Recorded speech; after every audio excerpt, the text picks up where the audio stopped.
1848, Punta Arenas domine le détroit de Magellan, à l'extrême sud de l'Amérique du Sud. Des fortunes se sont faites ici. Au début du XXe siècle, la fièvre de l'or a envahi la région et des colonies d'émigrants d'Europe centrale en ont fait un carrefour maritime prospère qui est ensuite retombé après l'ouverture du canal de Panama. Punta Arenas fut aussi le camp de base des plus grands explorateurs polaires venus pour conquérir le continent antarctique. C'est ici que l'on venait se ravitailler pour les hivernages. Les navires Le Français, puis le Pourquoi pas, connaissaient bien le mouillage de cette baie. Après le canal de Magellan, les navires devaient affronter le redoutable Cap Horn, pour ensuite traverser le passage du Drake et plonger dans l'exploration de terre vierge jusqu'alors. Le docteur Charcot, Sir Ernest Shackleton et Adrien de Gerlache avaient fait de cette ville le point de départ de leurs expéditions vers le Grand Sud, vers l'inconnu. Aujourd'hui, la ville s'est ouverte au tourisme. De nombreuses croisières de luxe y font escale. En 1990, 10 000 visiteurs seulement venaient dans la région. Aujourd'hui, ils sont plus de 60 000. La capitale de la Patagonie est devenue la destination favorite des trekkers. On y vient en quête d'aventure, sur les traces de Colohan, de Neruda ou de Bruce Chatwin. 3 jeunes Hollandais veulent embarquer pour l'Antarctique avec l'appui de la radio de Patagonie. Nos amis arrivent de Hollande. Pourquoi êtes-vous à Punta Arenas? Nous sommes ici à Punta Arenas pour aller en Antarctique, pour faire des recherches scientifiques.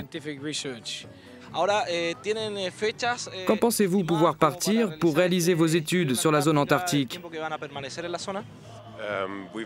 Nous avons entendu qu'un brise-glace se préparait à partir. Le départ est prévu le 20 février.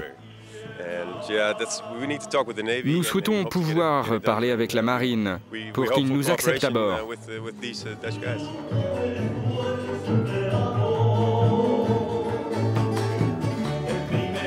Punta Arenas, c'est aussi la capitale culturelle de la Patagonie, une ville chargée de traditions où se mêlent aventure, légendes, musique et anciens bars de marins.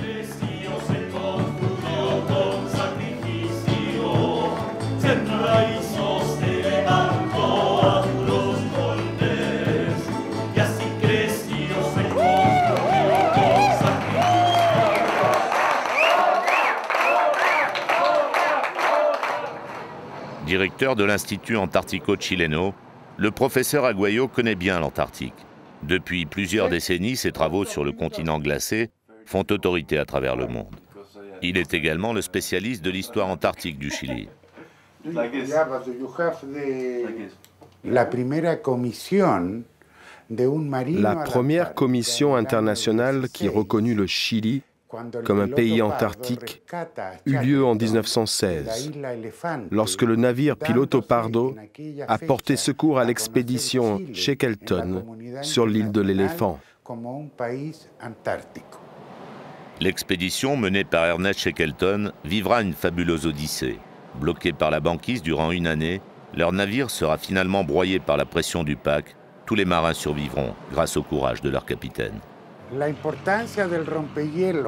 L'importance du brise-glace Oscar Viel, c'est que nous pouvons maintenant, grâce à lui, poursuivre nos travaux de recherche durant l'hiver. C'est le plus important pour nous scientifiques du continent antarctique.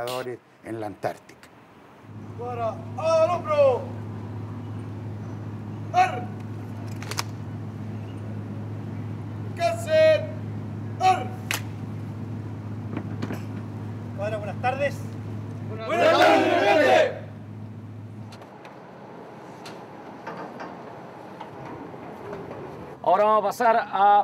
Nous sommes prêts à partir. Je vous demande de bien vérifier les éléments de sécurité habituels pour ce départ. Demain, nous serons en haute mer. Tous les postes doivent être bien contrôlés. Nous avons aussi à bord des passagers. Veuillez une dernière fois vérifier qu'ils sont bien là. 10 metros a proa. Bien, centro, interrogativos y la llave del auto la entregaron, la llave del auto al comandante. Tierra, anda a ayudar a cambiar la posición del espía.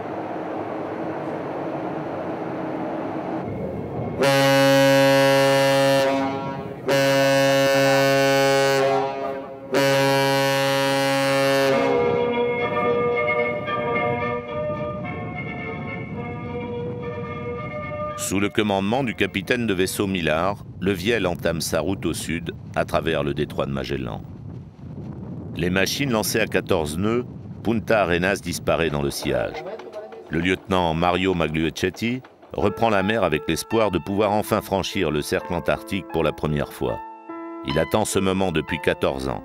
Pour tous les marins chiliens, c'est un rêve de carrière. C'est un bateau ex-garde côtière canadienne. Il a été construit en 1967 et la marine l'a acheté en 1994. Et depuis ça, elle sert le rôle antarctique. Bien, timonel gobierna al 3-5, al 002. 2 grados con pavos activador.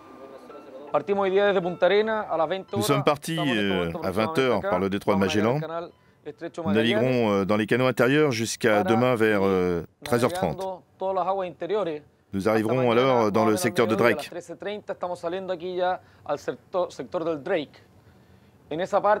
Pour cette partie, nous espérons des conditions météo favorables avec des vents du secteur ouest-nord-ouest pour traverser jusqu'aux îles Shetland du Sud. Le capitaine se veut rassurant. La météo n'est pas trop mauvaise, mais chacun sait que la région peut à tout moment réserver des surprises. Le Drake a toujours été un endroit redouté des marins. C'est vers ce passage étroit que convergent les courants venus de l'Atlantique et du Pacifique. Nombreux sont les bateaux qui vécurent leurs dernières heures dans ces eaux. Je viens de rentrer au pas de Drake. Nous avons une météorologie pas assez mauvaise, des vents de 30-40 nœuds du nord-ouest. On espère d'arriver demain à les îles Shetland du Sud. Après ça, normalement, les îles, on n'a pas de vent aussi grand, les vagues sont plus petites. C'est moins grave de là. Mais le cargo, tout est très bien. Les passagers dorment la plupart d'eux. Je crois que plusieurs gens ont du mal de mer. Un redoutable moment pour mettre à l'épreuve sa résistance au mal de mer. Le Viel roule bord sur bord. Malgré ses 6000 tonnes, il est ballotté comme un bouchon. Annick, une étudiante canadienne embarquée à la dernière minute, a beaucoup de difficultés à rejoindre sa cabine.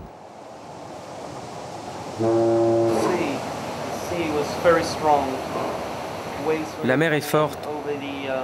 Le bateau est parti sur le côté en tournant sur la gauche. Il a embarqué une énorme vague qui a explosé jusqu'à la passerelle supérieure.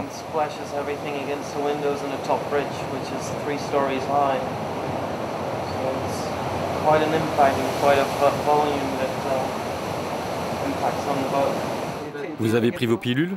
Oui, je l'ai prise. Et vous? Oui, moi aussi, oui. Oui, je vais mieux. À l'intérieur, ça va.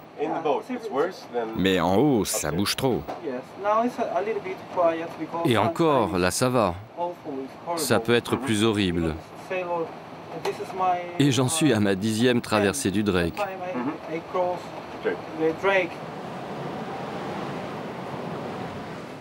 Durant les 48 heures du passage du Drake, seuls les scientifiques de l'Institut antarctique chilien conservent l'appétit. Sur la passerelle, le capitaine Michael Sanders, historien de la marine.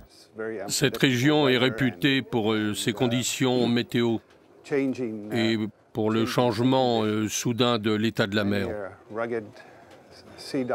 Beaucoup de marins ont perdu la vie ici.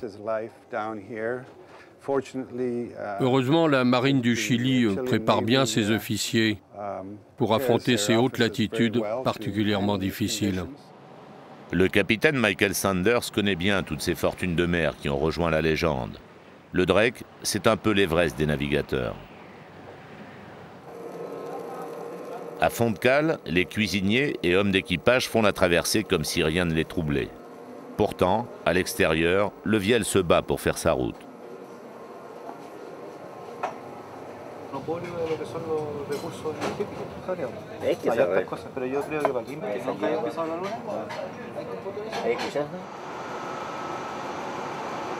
Dans la salle des machines, le jeune lieutenant de quart a les yeux rivés sur les instruments. Le Viel est un navire construit autour de sa propulsion.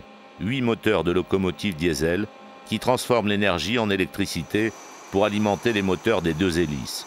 Une puissance énorme, capable de tirer des trains de plusieurs kilomètres.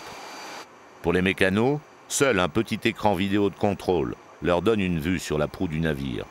Ils vivent ainsi durant 3 semaines dans le bruit des machines, en ne voyant l'océan que sur leur écran. Bulnes, canto este, 131, Barrios, canto oeste, 158. Après 2 jours de souffrance pour les uns, de routine pour les autres, c'est la délivrance. La mer se fait docile. Tu vois ce bâtiment rouge? Je voudrais bien savoir depuis combien de temps les gens sont ici. Regarde la glace, les collines de neige.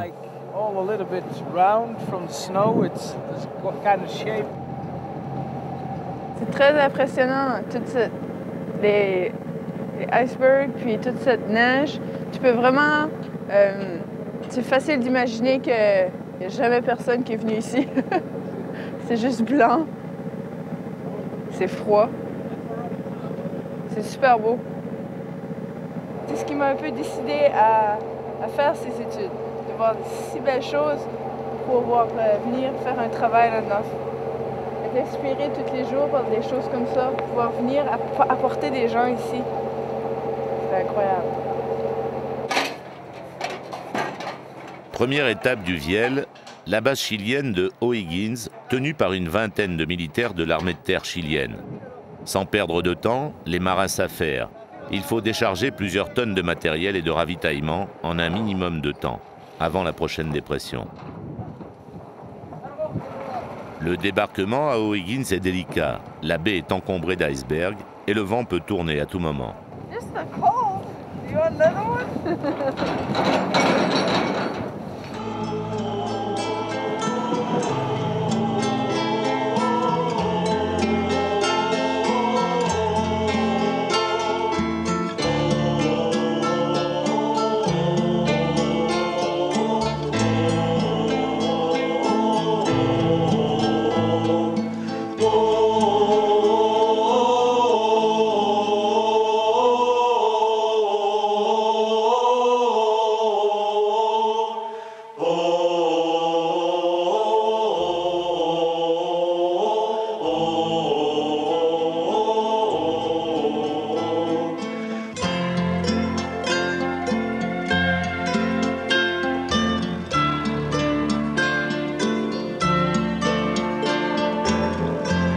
O'Higgins est l'une des plus anciennes bases scientifiques chiliennes.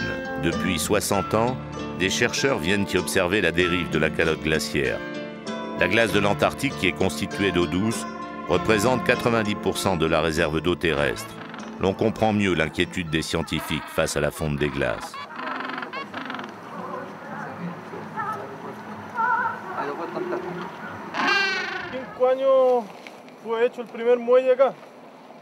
Il a fallu 5 années pour construire ce ponton. Les hommes étaient dans l'eau jusqu'à la taille pour enfoncer les piliers. Et dans cette mission, un seul civil faisait partie de l'équipe. C'est Miguel Serrano.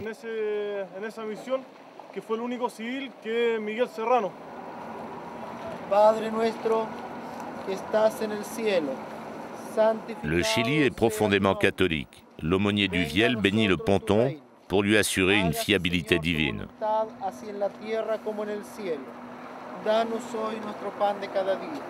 Descienda nuevamente sobre nosotros. En nombre del Padre, del Hijo y del Espíritu Santo. Amén. Aujourd'hui, la base est mécanisée. Il y a quelques années, il fallait débarquer tout le matériel à la force des bras, à bord de petites chaloupes. Un travail qui demandait plusieurs jours d'escale au ravitailleur.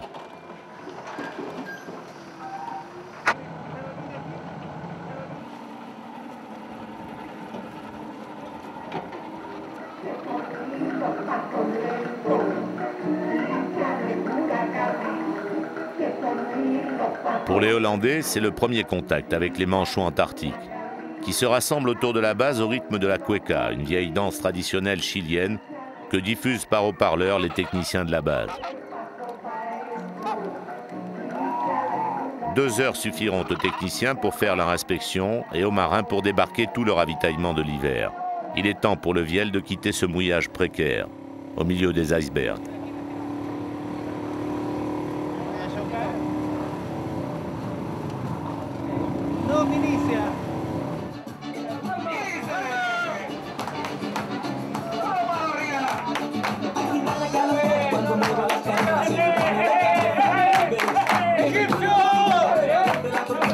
Après le gros temps de la traversée, c'est la fête à bord.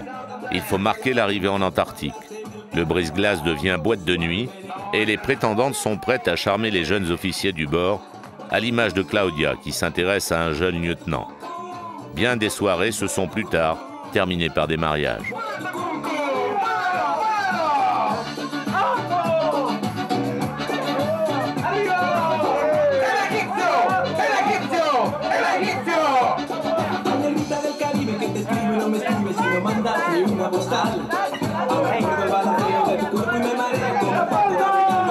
La première nuit antarctique sera chaude à bord du Viel.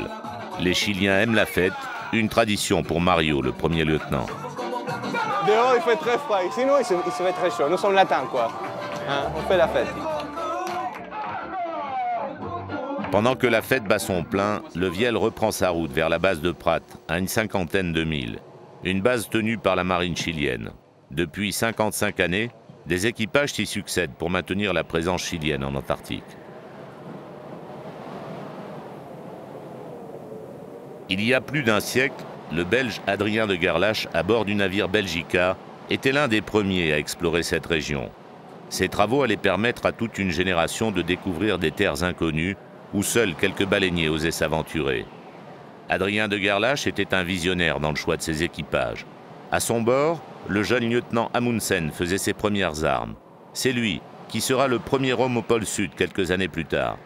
Le médecin est un jeune Américain, le Dr Scott, qui sera le premier au pôle Nord, après bien des polémiques. Le Belgica sera bloqué durant plus d'1 an à la dérive dans le pack, et les marins devront scier la glace pour le libérer.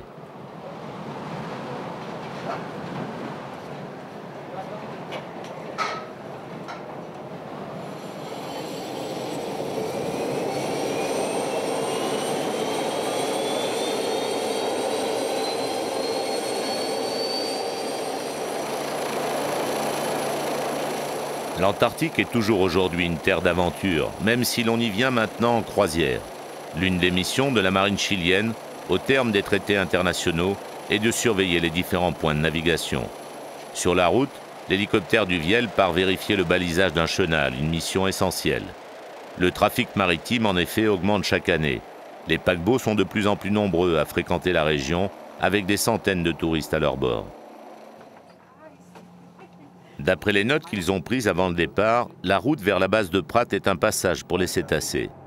Les Hollandais relisent leurs documents sur les baleines qu'ils espèrent apercevoir dans cette région. Une probabilité qui reste limitée en raison du bruit des machines et des hélices du Viel.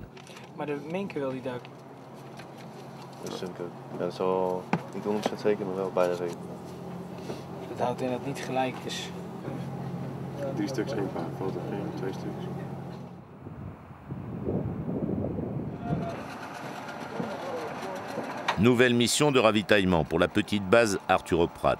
Elle fonctionne comme un navire au mouillage. Ici, tout le personnel vient de la marine et toutes les recherches sont tournées vers l'océanographie.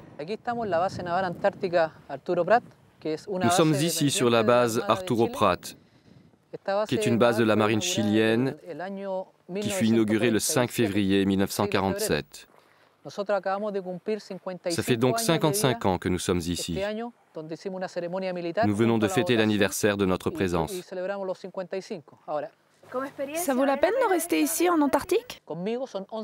Il y a 11 personnes permanentes, 9 marins et 2 biologistes qui viennent de l'université catholique du nord de Coquimbo. Ils font de la recherche ici.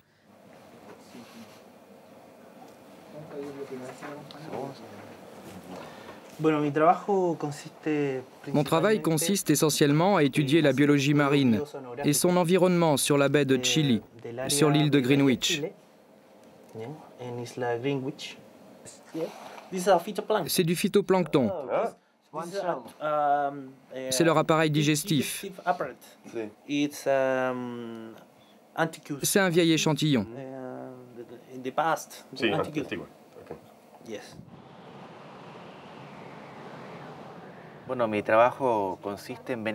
Mon travail est de vérifier l'installation électrique de la base Arturo Prat. Je suis un employé civil de la marine du Chili. Je suis l'ingénieur électricien et c'est moi qui fais l'inventaire des travaux à réaliser pour la sécurité de la base.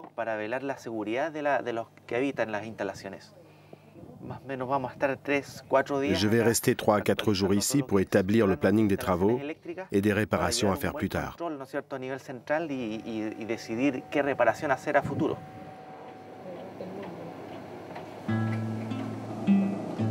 Après quelques heures d'escale, c'est un nouveau départ pour la base Eduardo Frei dans la baie Maxwell à une nuit de navigation.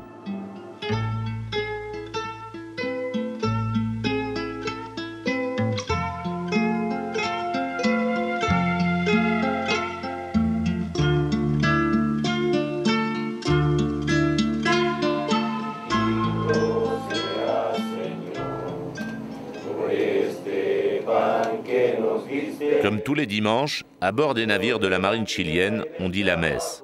Pour ce voyage, un aumônier réalise son rêve. Après 15 années passées en Angola, il se retrouve en Antarctique.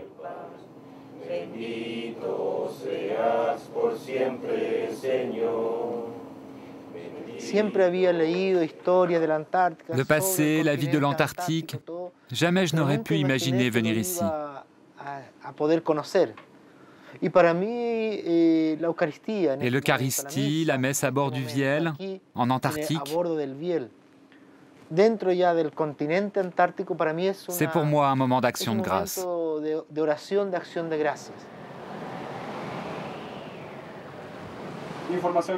Information générale, préparation pour l'arrivée au port, le bateau à bord de la baie de Fildes. Ordre de rejoindre les postes pour la sécurité. L'arrivée dans la baie Maxwell se fait à vitesse réduite. Le mouillage est délicat, les eaux sont peu profondes. C'est dans cette baie que venaient mouiller les baleiniers au siècle dernier.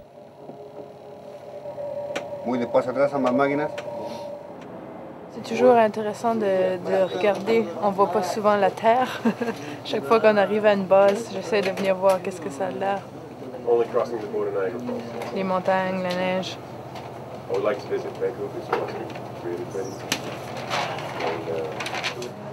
Pour le Viel, le ravitaillement de la base Eduardo Frei est la principale mission. C'est la base majeure du continent antarctique. Plusieurs nationalités scientifiques se partagent les rivages de la baie Maxwell. Les Chiliens, bien sûr, mais également d'autres missions. Chinoises, brésiliennes, uruguayennes, coréennes et russes. Pendant 24 heures, le brise-glace va vider ses soutes de tout son chargement pour assurer l'autonomie de la base durant l'hiver. Mais une autre mission attend les marins du Viel. Au terme des accords internationaux, toutes les expéditions antarctiques ne doivent laisser aucun détritus derrière elles. C'est la règle fixée au terme du traité de Madrid, signé en 1959. Vous faites le tri des poubelles, là? C'est à cause du traité? Et vous devez tout conditionner. Vous séparez le bois, le fer et le plastique, ou vous mélangez? Nous séparons. Les 3 Hollandais restent perplexes devant tout ce travail et ce paysage lunaire. Plusieurs tonnes de matériel usagé passeront de la plage de la baie Maxwell au sud du Viel pour être traitées à Punta Arenas au retour. Il en reste combien encore à embarquer?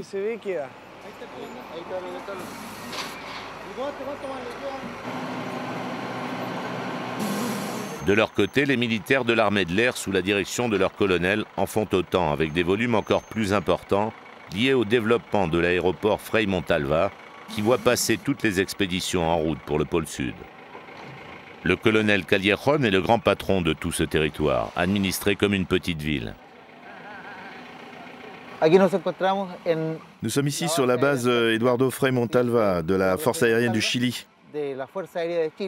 Nous sommes actuellement en train de faire un travail important qui est d'appliquer le protocole de Madrid, c'est-à-dire préserver l'Antarctique de toute pollution. Et c'est pour cela que nous transportons toutes nos poubelles à bord du brise-glace Oscar Viel.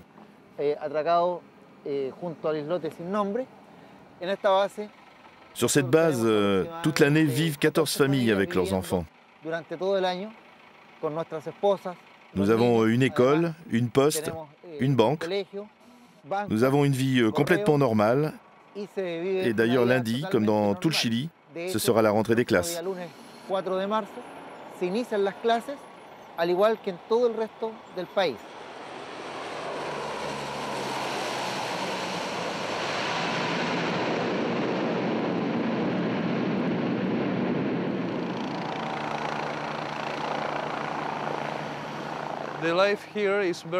La vie ici est très confortable. Je vis ici avec ma famille. C'est très facile. La météo, elle est variable. Très froid durant l'hiver, mais en été, ça va. La température est agréable. À la base Escudero, les techniciens de l'Institut national antarctique chilien sont au travail avec leurs propres moyens. Ils ont 2 jours pour collecter les déchets. Georges est ingénieur astrophysicien. Il est le seul à rester ici tout l'hiver pour étudier la radiation solaire.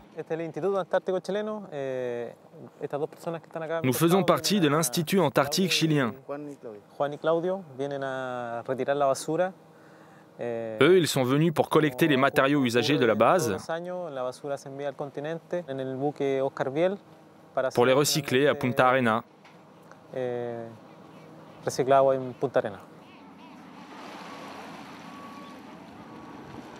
Proche de la base chilienne, la base russe de Bellinghausen est établie depuis bientôt 50 ans. À l'époque, c'était l'Union soviétique, comme en atteste la plaque sur le bâtiment.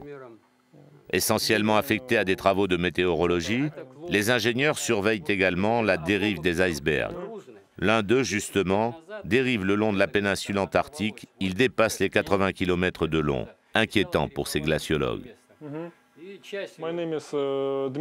Mon nom est Dimitri Popov, je suis de Saint-Pétersbourg.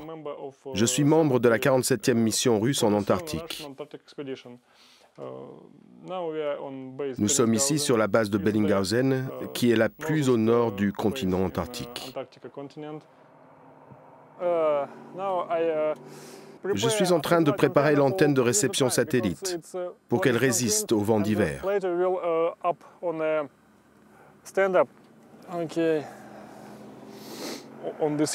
Sur la colline, nous comptons construire une basilique orthodoxe. Pour le moment, il n'y a qu'une croix, mais je pense que nous aurons fini la construction dans moins de 2 ans.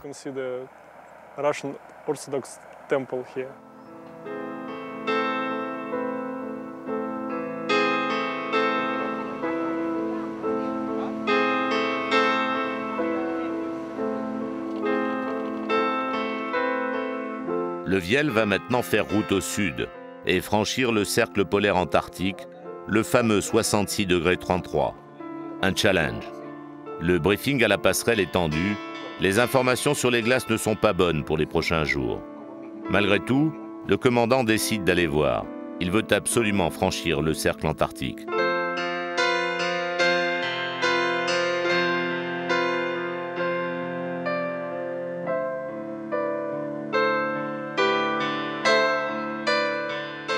J'ai trouvé dans un livre de Jules Verne, le Sphinx des glaces, il y a un passage sur une histoire en 1827 qui parle des baleines. Je vais vous le lire. Il m'est revenu à la mémoire qu'en 1827, il y avait une enquête ordonnée par les États-Unis qui démontrait que le nombre de navires armés pour la pêche de la baleine de ces mers s'élevait à 200. Un total de 50 000 tonnes, rapportant chacun 1700 barriques d'huile qui provenaient du dépêchage de 8 000 baleines. He was saying that there's an investigation showing that there were 200 boats fishing whales. In the year 1827. 200 boats. À l'époque, l'huile des cétacés était employée pour préparer la glycérine et la fabrication d'explosifs. En 1924, le journal L'Illustration écrivait « La chasse à la baleine est fort lucrative. Dans le secteur des Shetland australes, pendant la saison 1921-1922, son rendement n'a pas été inférieur à 17 millions de dollars. » C'est un superbe endroit. Je pense que si quelqu'un a un problème, c'est facile de venir se réfugier ici. Cette année, Bahia Paraíso restera fermée faute de moyens. Les missions scientifiques qui y étudiaient la pollution atmosphérique n'ont pas réussi à financer leur nouveau programme d'études. En février 1904, le navire Le Français, commandé par le docteur Jean-Baptiste Charcot, était le premier à atteindre ce détroit. Port-Locroix était découvert. C'est à cet endroit que le navire faillit couler après avoir talonné sur les hauts fonds de la baie. Il faudra un courage extraordinaire à l'équipage pour sauver le navire avec une seule idée, y revenir. À partir de 1911, les baleiniers s'installèrent dans la région pour une chasse très prolifique.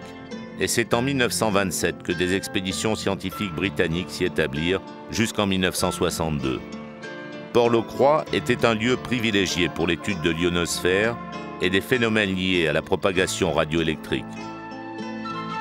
Durant la Seconde Guerre mondiale, les Britanniques y installèrent une base secrète, la base A, comme Alpha. Aujourd'hui, la base est devenue un musée grâce au travail des Britanniques qui y séjournent durant l'été austral. C'est une ancienne base scientifique ici, et aussi un endroit où venaient les baleiniers. Il y avait surtout dans cette baie une usine de graisse de baleine. Et maintenant, ils ne font plus que des études sur les manchots. Oui, ils contrôlent le développement des naissances. Et ils surveillent aussi l'effet du tourisme sur l'environnement et sur les manchots essentiellement, bien sûr. Imagine un paquebot qui arrive et débarque des milliers de touristes sur cette petite île. Depuis 5 ans, Dave et Ken sont les gardiens de ce sanctuaire. Ils reconstruisent la petite base avec passion, dans l'esprit des explorateurs du British Antarctic Survey. Les touristes ne comprennent pas comment nous pouvons vivre ici sans Internet, sans générateur et sans rien. Nous faisons du camping. Il y a 40 ans, nous mangions les manchots et les phoques et tout ça, les baleines, mais maintenant, tout est interdit.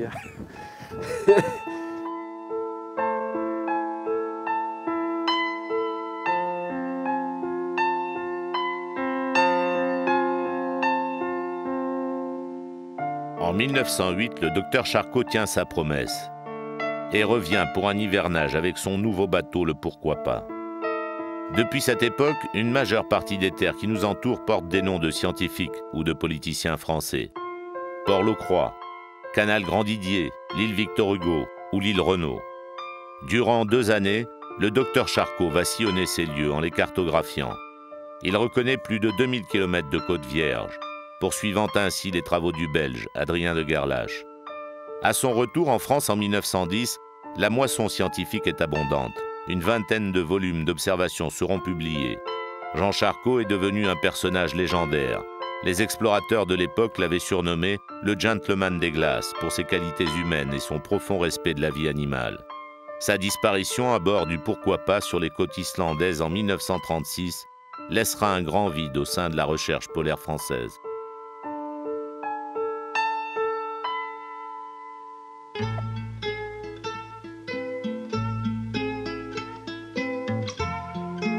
Les Hollandais sont toujours à la recherche de cétacés qui fuient à notre approche dans ce haut lieu que les Américains ont baptisé la Kodak Valley. Une région appelée à devenir un haut lieu touristique selon les spécialistes du voyage.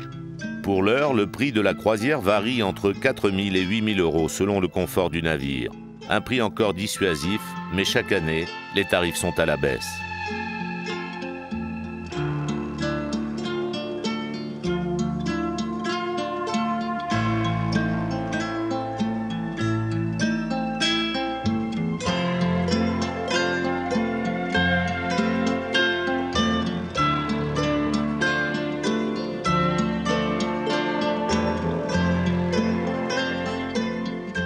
assez beau, beaucoup de glace, et alors on va traverser le cercle polaire. Et c'est le plus bas que nous montons dans cette campagne. J'espérais pas mal de temps dans ma carrière pour faire ça. 14 ans de la marine. Première fois, perdre la virginité de la glace, comme on l'appelle en espagnol. Je peux bien le faire. Je crois que je vais bien faire de toute façon. Normalement, en Antarctique, on a 2 officiers à la passerelle. Un qui va au radar, il donne les indications à l'autre, et l'autre qui est l'officier plus ancien, qui va seulement en navigation visuelle. Et en plus, nous avons ce grand feu pour illuminer, pour repérer quelque chose. Parce qu'on voit les glaces pas plus de 100 mètres, 200 mètres, avec un navire de 6000 tonnes qui voyage à 14 nœuds. On n'a pas beaucoup de temps de réaction. Heureusement, le bateau est grand, il est fait pour ça, et si on touche une glace, on ne va pas avoir beaucoup de dommages. À la passerelle, le capitaine Abrego est de plus en plus sous pression, comme tous les officiers. Le cercle antarctique est tout proche et les cartes des glaces montrent que la banquise s'étend sur une centaine de milles. Un pack très serré, droit sur la route qu'il faut pénétrer. Une démarche redoutée. Certes, la coque du Viel résistera, mais il est toujours plus confortable d'être manœuvrant dans la traversée de ces régions hostiles à toute navigation.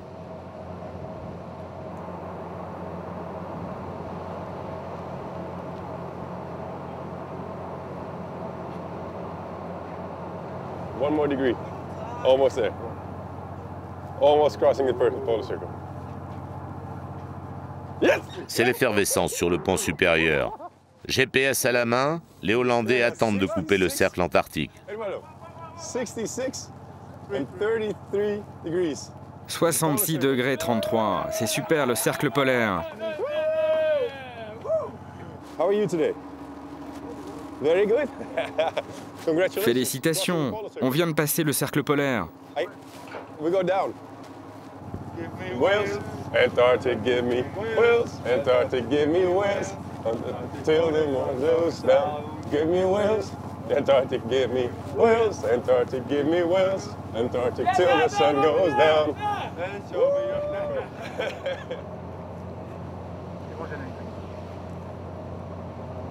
Le marin est superstitieux. En traversant le cercle antarctique, il sait qu'il entre dans le territoire du dieu Neptune, un moment que les novices mesurent avec appréhension.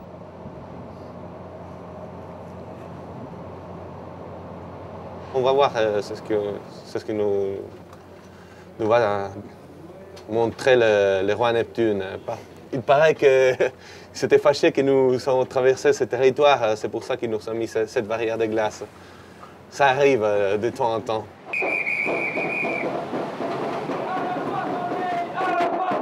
Selon la tradition maritime, au passage du cercle polaire, il existe une sorte de rite initiatique de bizutage.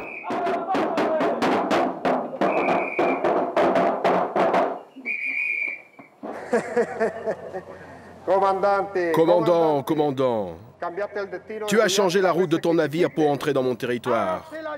Lancez le déluge, allumez les feux, tirez les feux.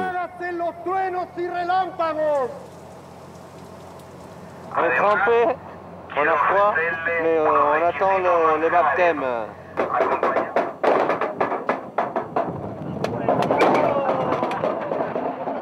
Au nom du roi Neptune, je te baptise Spaghetti.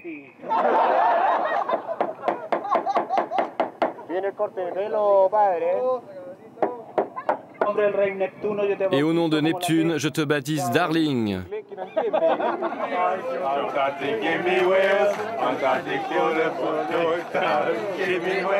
Pour tout le monde à bord, c'est l'occasion d'une nouvelle grande fête.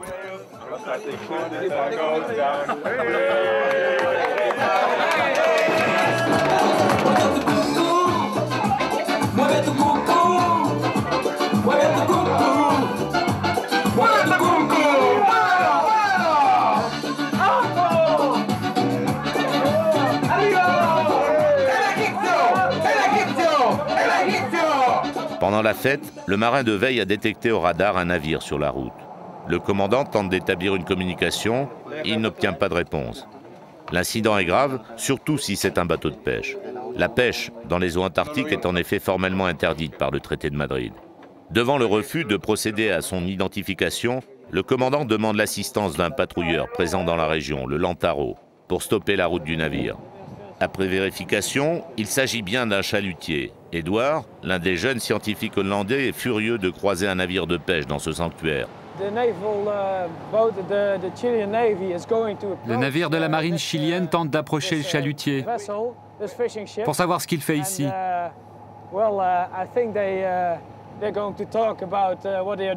Je pense qu'ils vont leur demander « Qu'est-ce que vous faites ici ?» Je ne sais pas si c'est un baleinier ou un bateau de pêche, mais de toute façon, il est interdit de pêcher ici. C'est vraiment triste. C'est interdit. C'est interdit d'essayer de pêcher ici. C'est l'Antarctique. Il faut prendre beaucoup de précautions ici. L'Antarctique doit rester une réserve naturelle. C'est un lieu de reproduction.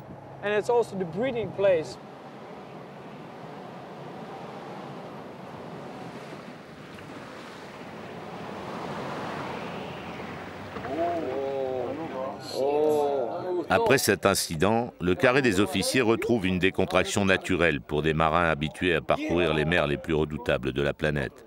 La mission touche à sa fin, il est temps de mettre cap au nord. En retrouvant les eaux du Drake, il faut à nouveau traverser le détroit, balayé tous les 3 jours par la tempête pour atteindre sans encombre le Cap Horn.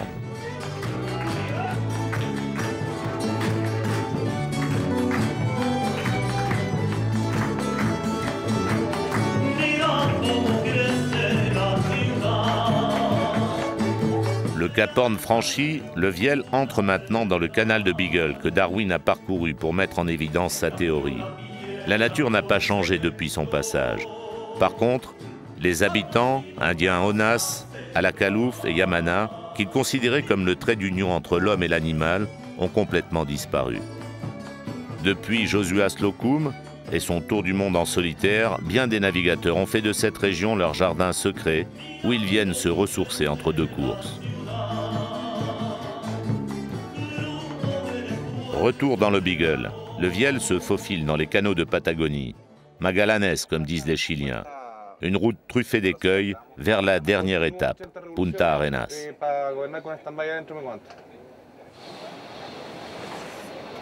On a accompli la mission. Ça, c'est la satisfaction normale que nous avons dans la marine militaire. Et on départ toujours avec beaucoup d'expectations, sans savoir qu'est-ce qui se va passer. La météorologie, principalement, c'est notre principal ennemi. Pas autant que la glace. Et finalement, on arrive avec toutes les poubelles. On a fait le ravitaillement de tous les vases. On a laissé le pétrole à la vase frais. Et les scientifiques ont fait leur tâche. On est assez heureux. Et le plus important, c'est qu'après ça, on arrive à Punta Arenas, on laisse les cargos et on retourne à la maison après 3 mois dehors.